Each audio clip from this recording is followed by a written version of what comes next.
Praise the Lord. இன்றைய சிந்தனையின் வசனத்தோடு கதை ஒன்றை கேட்போமா?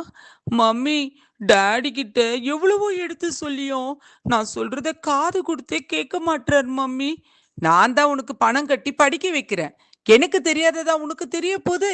இங்க பார், நான் சொல்ற குரூப்பை எடுத்து படிச்சுதான் ஆகணும் அப்படின்னு கோவமா பேசுறாரு மம்மி.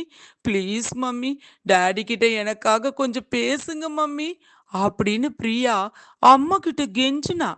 பிரியாவோட அப்பா அவ ரிக்வெஸ்ட தட்டி கழிச்சிட்டாருங்க. ஆனா நம்ம அப்பா, இன்றைய வேத வசனத்தை கேட்போமா? உங்கள் பிதாவை நோக்கி நீங்கள் வேண்டிக் கொள்கிறதற்கு முன்னமே உங்களுக்கு என்னது தேவை என்று அவர் அறிந்திருக்கிறார். மத்தேயு 6 அதிகாரம் 8 வசனம். என்னங்க, நம்ம அப்பா நம்ம அவரை நோக்கி கேட்கறதுக்கு முன்னாடியே நமக்கு என்ன தேவைன்னு அவர் அறிஞ்சிருக்கிறாருங்க. அறிந்த அவர் சரியான நேரத்துல அதை கொடுப்பாரு. அப்புறம் ஏன் கவலைப்படுறீங்க? God bless you all.